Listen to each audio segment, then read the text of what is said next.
Good afternoon, everyone, to a afternoon session in Second Life on this fine Sunday afternoon.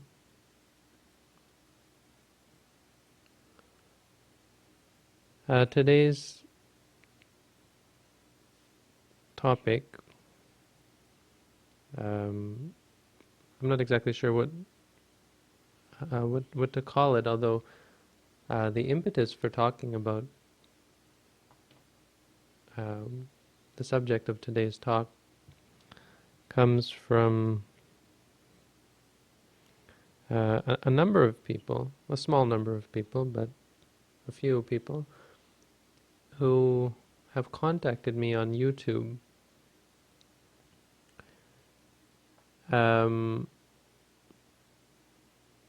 assumedly because of my white skin and my shaved head, and asking me if I'm a skinhead or a white supremacist, and making all sorts of rude comments besides. The normal response, of course, is to block such people, since I don't have time for the silliness. But I think, having thought about it, it seems to be an interesting sort of entry point to giving a talk. So I guess you could say that today's talk is about white supremacy, although it's probably going to diverge from that. And the thing about such identification questions, are you this, are you that, is they have a place in the Buddhist teaching. The Buddha often got this sort of a question from people, or accusations from people saying that the Buddha was a nihilist, that the Buddha taught inaction.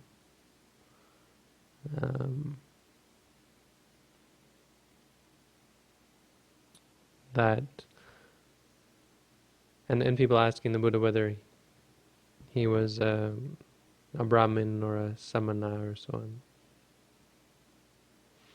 And so the Buddha would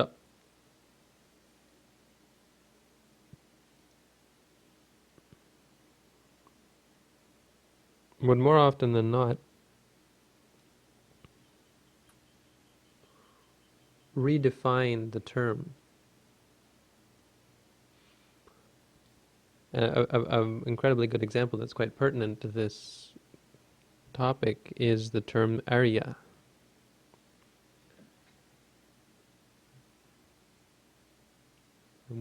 Many people should be familiar with the Aryans.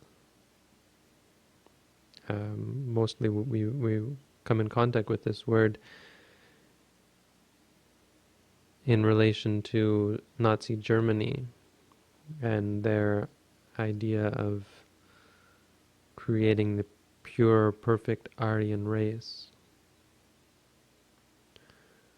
But the origin of the term, the oldest known usage that I'm aware of, comes from India, or comes from a group of people who invaded India. It was a group of horse-riding barbarians who called themselves the Aryans, and they had war gods and war hymns, much like the Vikings. You might think of it as horse-riding Vikings, or thinking the Genghis Khan, or however. I'm not so familiar with all of that, but anyway, this group of warriors, of people who believed in conquest and domination, and they came into India, and they called themselves the Aryans. And they saw they were rather white-skinned, assumedly, and they saw all these dark-skinned inhabitants of the Indian subcontinent, and even got to the point of calling them demons. These are dark beings. And so the word Aryan does, in fact, have a fairly negative connotation. It's a term used for a group of people who believe that people with light skin are superior, or more than light skin. You might um, extrapolate that to blue eyes, blonde hair, and so on. Tall.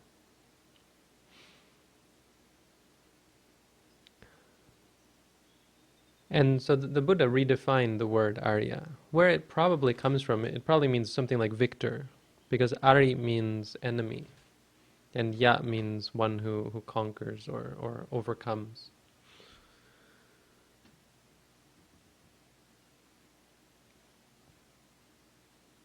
So the Buddha redefined the word to mean one who overcomes the real enemy, which is the defilements inside. He said, you don't call someone an Arya by their skin color or their birth or their eye color or something ridiculous like that. You don't call a person an Aryan simply because you don't call them a victor or a noble one because of their birth. You call them that because they've destroyed their defilements. They have killed the enemy. They have destroyed greed, they have destroyed anger, they have destroyed delusion. And the Pali is Kilesariyo Hantiti.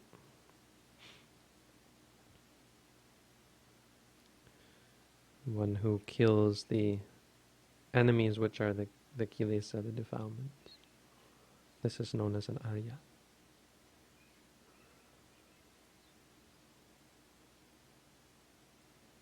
And you might say that this is just fanciful entomology, creating new meanings to words that are totally unrelated to the meaning. But from a Buddhist point of view, it seems absurd to think of anyone as noble simply because of their birth. And the Buddha was constantly denouncing this idea that you could be somehow high-born because of your class or because of your skin color. He said if a high class, a Brahmin or a Kshatriya, a royalty, commits a bad deed, kills someone or so on, do they not put that person in jail? And is it not true that that person will have to suffer because of their bad deeds?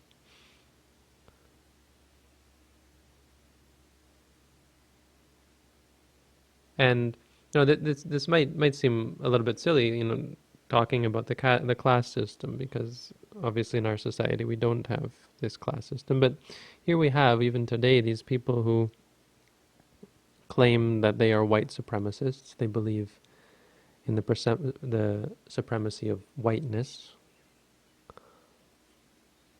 and their definition or their way of telling whether someone is white or not is based on the color of their skin. And I was fooling around with the color of my skin here in Second Life, and it's not really. Let's see if I can get it here. It's kind of a silly thing, but okay, here's a black person. And I was looking at it, and I can't say that I've ever seen anyone with black skin. And I even looked it up on Wikipedia, and apparently the closest you can get is close to black. This first skin color. Now, I have seen people with almost white skin, but they're, of course, few and far between. Most of us have some shade of brown, and maybe some pink thrown in there. So I think this is an important topic to discuss because it goes into the whole idea of identifying with things and giving labels to, especially to people, to yourself and to others. So you have people who give themselves the label white, or they give themselves the label black, and then they identify with it. They talk about people as being not black enough, not too white, or so on. Um, they talk about white culture, white trash. They talk about black culture. And like everything else, this separates us into groups. It divides people on ridiculous, absurd grounds. And it comes because we see what is not essential as being essential. So like with Hitler, he believed that somehow there was something good about being blonde, blue-eyed, white-skinned, tall, muscular, whatever. German, I guess. I'm Aryan, this group of European people who rode horses and conquered and actually turned out to be probably one of the most evil groups of people on the earth. That would be the same people who, with the same idea, the same culture that ended up turning into British imperialism, the conquering of the quote-unquote New World, which of course already had advanced or well-established civilizations, and most of the rest of the known world, Africa, India, and Asia, and bringing an incredible amount of suffering to the rest of the world.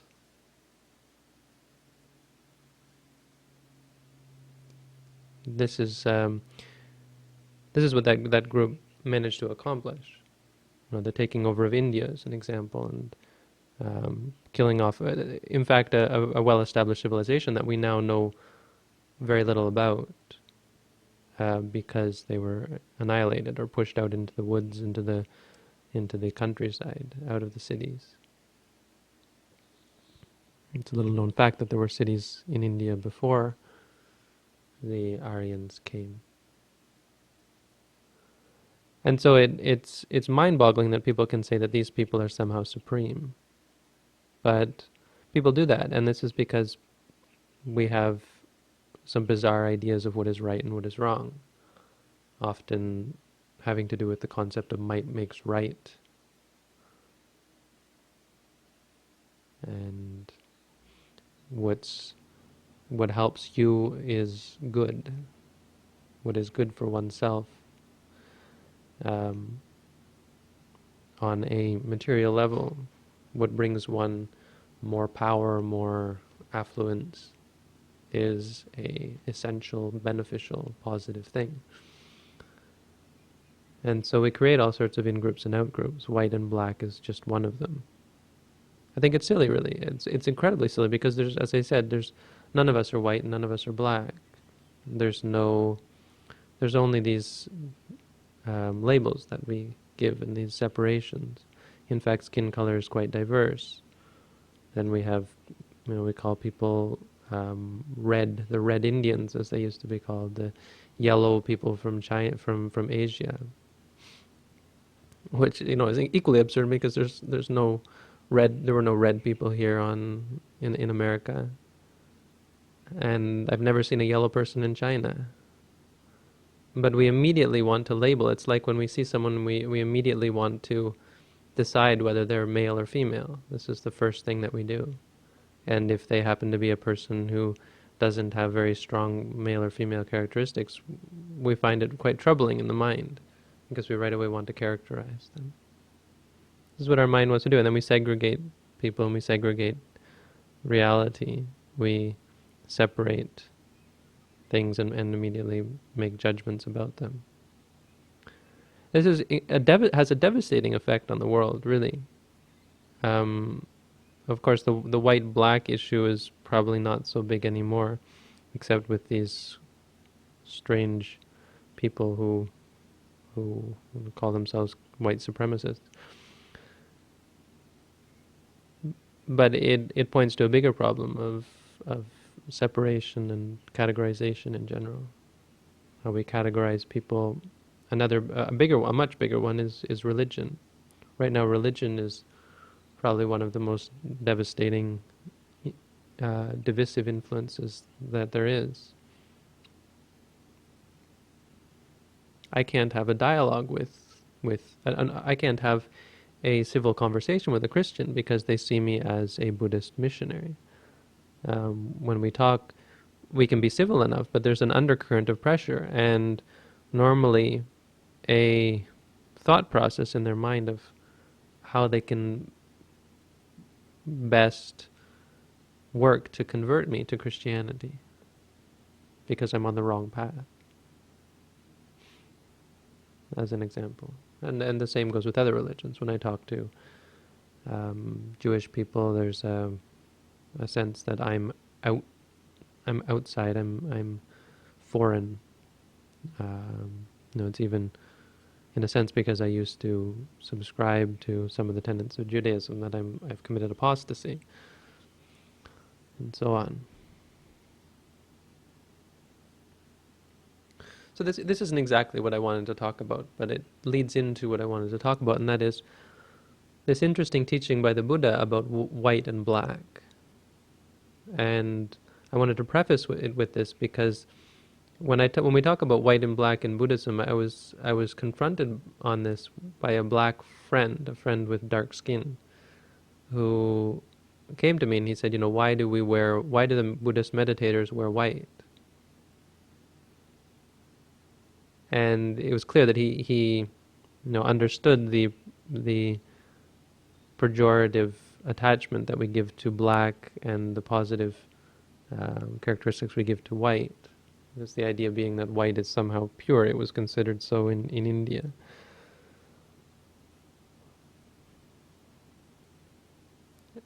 And so I think it's important to say that it's important to express the belief, the understanding that there are no black people, no people with black skin or white skin.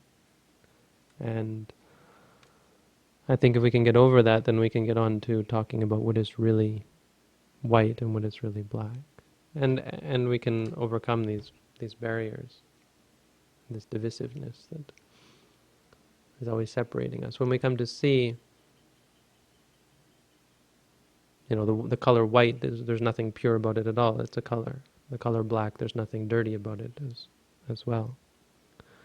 But in India, they separate the two. They say that white is pure and black being dirty, and that's because in terms of cloth, it actually is the case that pure cloth is white. Cotton cloth in India would be white, and when it touches with the soil of the earth, it gets darker. So the extrapolation from that is that white is pure and dark is somehow bad. But of course, the opposite doesn't, or the same doesn't hold with skin color. And in fact, the funny thing about skin color is that, well, anyway, we all come from the same ancestor. The understanding is that we're all from the African continent and have branched off, and due to geographic isolation, our skin color has changed due to the amount of sunlight that we get, the altitude and so on. So what is white and what is black in Buddhism? I think if you know anything about Buddhism, it's pretty easy to answer. Obviously, what is white and black is karma, is our actions. And the Buddha used these words living in India with this understanding that people had that white is pure and black is impure. White is positive, black is negative.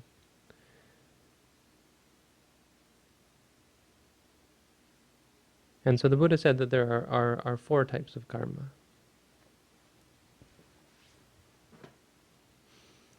There's white karma, and white karma with white results, black karma with black results, white and black karma with white and black results, and neither white nor black karma with neither white nor black results.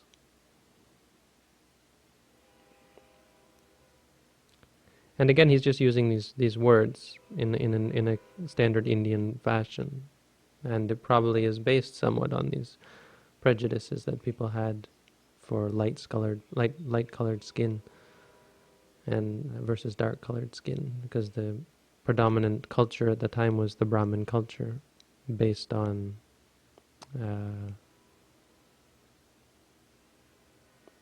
Aryan invasion. So what is white karma? What is black karma? What is white and black karma? And neither white nor black karma. Because the interesting thing here, in the beginning I was going to try to formulate this talk to say, yes, I am a white supremacist. And then explain it from there, that because I believe in the performance of white karma, white deeds, pure deeds. When we perform a deed with a pure heart, just like a white cloth, a mind that is unsullied by defilement.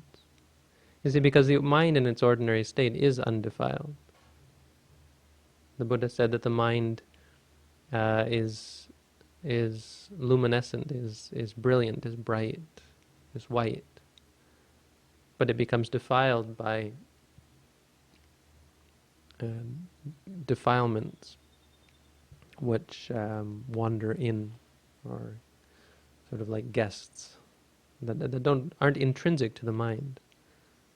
They're extrinsic states, just like dirt is not intrinsic to the cloth. But when I started looking at it, I realized, oh, that's right. You can't say that, and I'll explain why. From Buddhist point of view, we aren't white, so we don't believe in white karma as the supreme. White karma is just any deed that we do that leads to happiness. You notice that I said white karma with white results, black karma with black results. When you think in the standard Buddhist way of working for completeness in categorization, that there would also be black karma with white results and white karma with black results.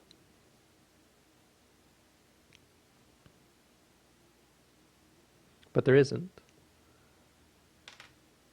There's only good results that come from good deeds. No bad result can come from a good deed, and no bad result can come from a good deed. No good result can come from a bad deed.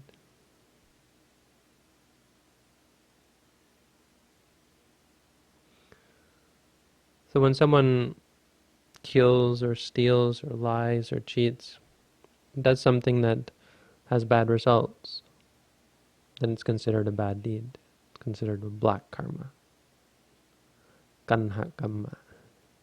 A karma that is black. If someone refrains from these things or performs a deed that is for someone's benefit, either oneself or others, then this is a white karma. This is a deed that is considered to be beneficial or positive, white, pure. Because the mind is pure. When we help other people, when we are generous and kind, when we support others and encourage them and teach them and help them to overcome their suffering, when we give people support and help. Or when we do good things for ourselves, when we purify our minds, when we practice meditation, when we see things as they are, when we understand reality. This is white, in a sense, white karma. We're making our minds more pure. Our minds are becoming more unsullied.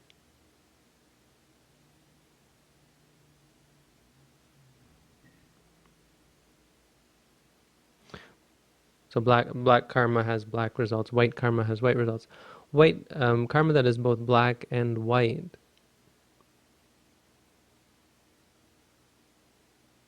is there to show us that, that whereas you can't do a purely good deed and get bad results from it. Sometimes we do a deed that has both good and bad results. For instance, you might have good intentions,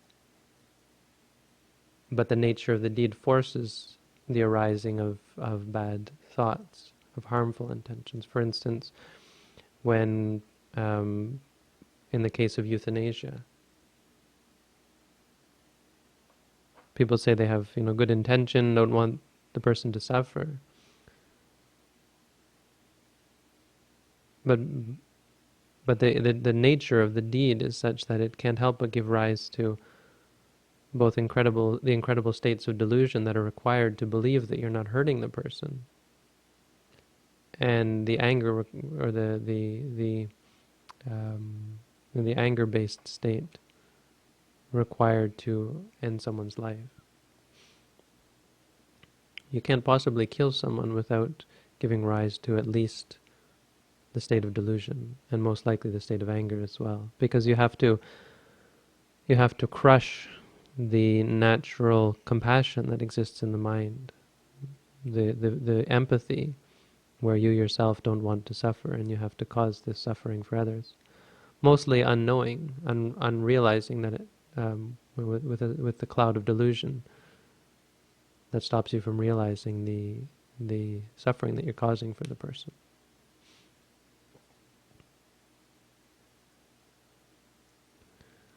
But there is, on the other hand, there are some good intentions. There is a sort of a ignorant belief that somehow you're helping the person. The same is true when we do good deeds, when you give something, when suppose you give charity, but you do it in such a way, many people in religious circles will give, but then they want something back, or they still cling to it. When people give gifts to a church or to a religious organization, and then they're always watching to see how their money is spent or how the items are used, and so there's still this attachment that comes with it. There's also often the case where when you give, you want everyone else to see you giving and to know that you gave and to know what a great person you are. This is really the case with all of our good deeds, that there's always some level of ego involved, as long as we have ego in our minds, an attachment to self.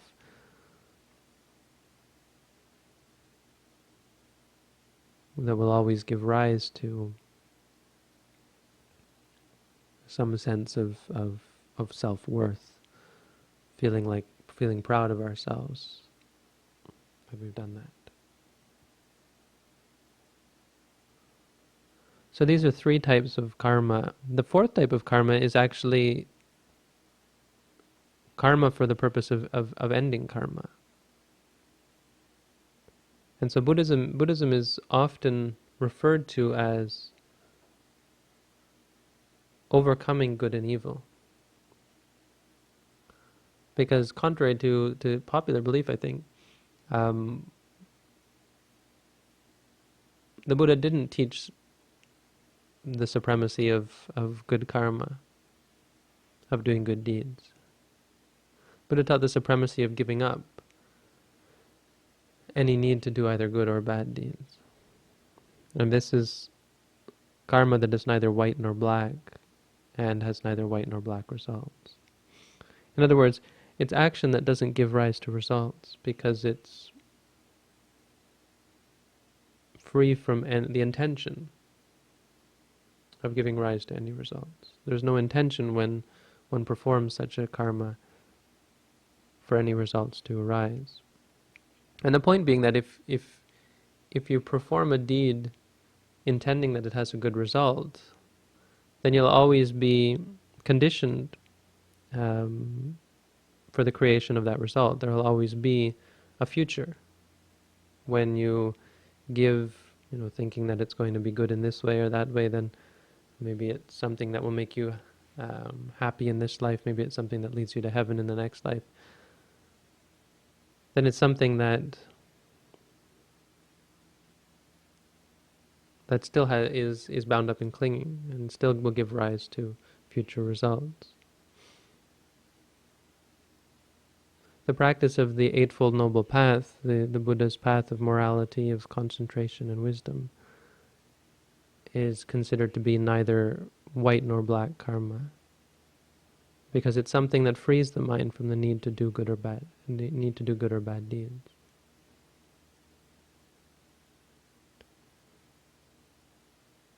And this is because we're able to give up our categorization and our judgment, our diversification of phenomena, things that arise. We see them simply for what they are, and we don't give any label to them. We don't take them to require any action on our parts. We don't take them to mean anything in terms of an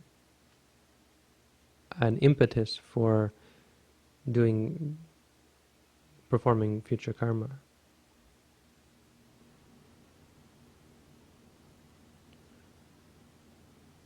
So in essence, it's changing our nature from one of cause and effect, past, present, and future,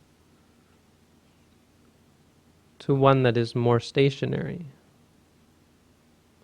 in terms of being with reality as it is. Not thinking this phenomenon, that phenomenon is a cause for me to work for something in the future,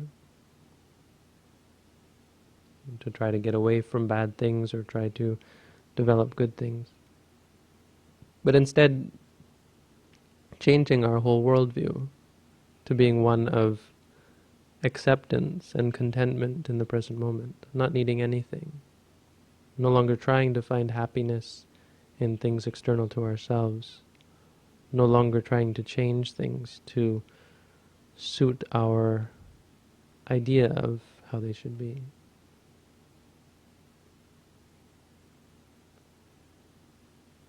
No longer saying to ourselves, this is good and this is acceptable, this is supreme, this is noble, this is high, this is low, this is ignoble, this is unacceptable.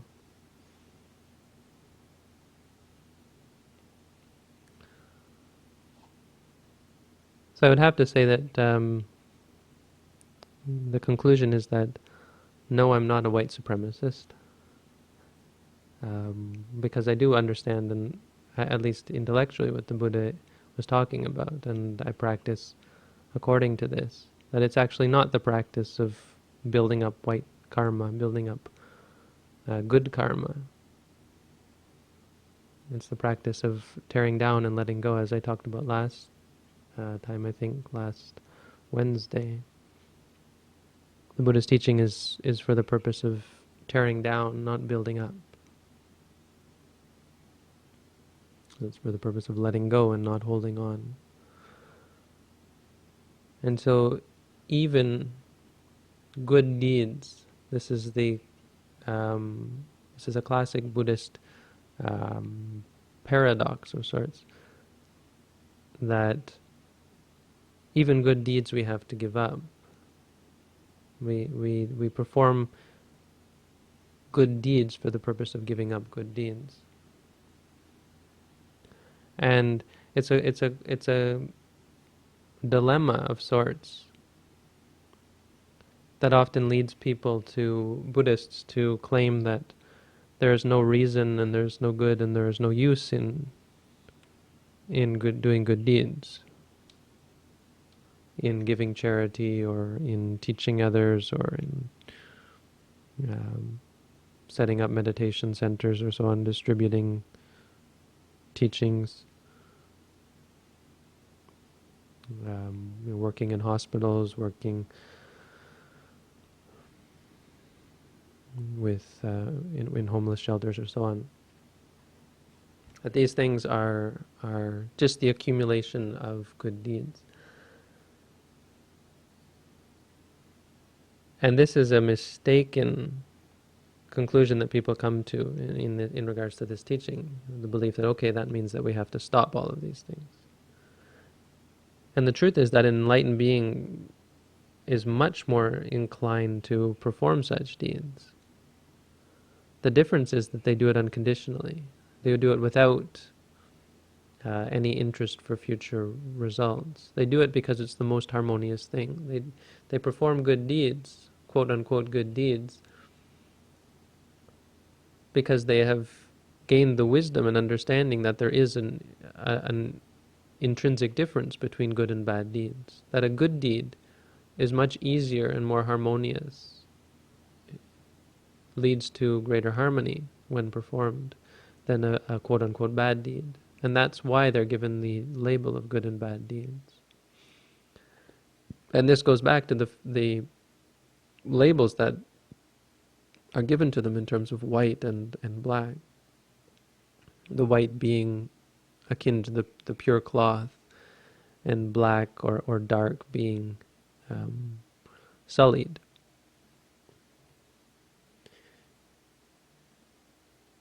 The reason that good deeds are intrinsically different is because they're simply a deed that is free from defilement. They're done without any thought of personal gain or attachment or clinging or identification of self.